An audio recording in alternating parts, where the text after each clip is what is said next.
Hello guys, কেমন আছেন সবাই? আপনাদের আবারও স্বাগতম আমার ফেসবুক প্রোফাইলে। আমিও ভালো আছি। আপনাদের ভালোবাসা এবং আশীর্বাদে আজকে আপনাদের সামনে নিয়ে আসলাম আরেকটা ভিডিও।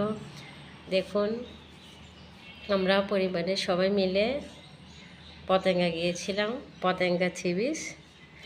কারণ আসলে যাওয়া হয়, আমি যেতে পারি, ধরেন আমার হাজব্যান্ডের বন্ধ থাকে, ও আসলে তেমন কোথাও বেড়াতে পারে না, কারণ সপ্তাহে একদিন বন্ধ থাকলে যাওয়া হয়ে ওঠে না।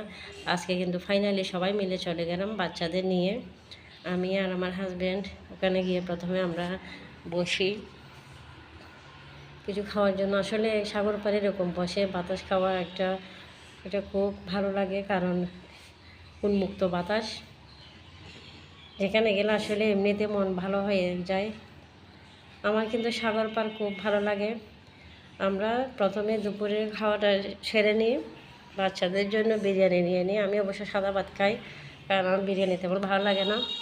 বাচ্চাদের জন্য আসলে যাওয়া, বাচ্চাদেরকে আসলে বন্ধ থাকলে বা না থাকলে তেমন যাওয়া হয় না। বাচ্চাদের জন্য এত কিছুর আয়োজন। দুপুরের খাবারটা আমরা সেরে নিই ওখানে বসে বসে। আমি কিন্তু মুরগির হাড্ডি খেতে ভালোবাসি, ওদেরকে বলি তোরা মাংস খা, আমাকে মুরগির হাড্ডিটা দিয়ে দে। যাক, আমাদের দুপুরের খাওয়াটা ওখানে বসে বসে শেষ করলাম। এরপর আমরা একটু ঘোরাফেরা করব, কারণ সি বিচ যখন গেছি ওখানে অবশ্যই অনেক জিনিস, অনেক মেলা না, অবশ্য দোকান আছে, কিন্তু জিনিসপত্র একটু দাম। তারপরও একটু ঘুরি অনেক সময় ধরে। আর যেদিন গিয়েছিলাম ওই দিন অনেক অবশ্য রোদও ছিল, অতিরিক্ত গরম। আমরা সমুদ্রে ওখানে নামতে পারি না, কারণ গিয়েছি পর্যন্ত ওখানে জোয়ার ছিল। জোয়ারের কারণ আসলে আমার পানিতে ভয় লাগে। আমি একদম উপর থেকে ভিডিওটা করেছি, আমি নিচে যাইও নাই, কারণ এত ঢেউ ছিল।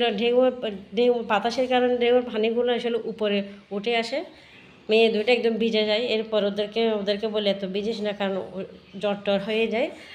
এরপরে কতক্ষণ ভিডিও করে দেখেন, অনেক মানুষ ছিল, কিন্তু শুক্রবারের দিন তো, শুক্রবার দিন আসলে অনেক মানুষ থাকে। জোয়ারের কারণে মানুষ সব উপরে দাঁড়ায় ছিল, নামতে পারে নাই কেউ নিচে। আর আমরা গিয়েছি পর্যন্ত মনে হয় জোয়ার একদম বাটা পড়ে না, না হলে তো এখানে চর উঠে যায় বাটা পড়লে। এরপরে সি বিচ যখন গিয়েছি অবশ্য কাঁকড়াগুলো তো খেতে হবে, সাথে পেঁয়াজও আর শশা। কাঁকড়া বুনোটা আসলে সবাই বলে সি বিচ গেলে নাকি কাঁকড়া বুনোটা খাওয়াই লাগে, কারণ ওখানে কাঁকড়া বুনোটা নাকি খুব কিন্তু আমার আসলে তেমন ভালো লাগে না, কারণ কাঁকড়া বুনোটা এত ঝাল হয়েছে, ঝালের কারণে আসলে খাবারের কোনো স্বাদ বোঝা যায় না, যার কারণে এই অবস্থা আমার একদম। আপনাদের কীরকম লাগে জানি না, যারা গিয়েছেন, যারা খেয়েছেন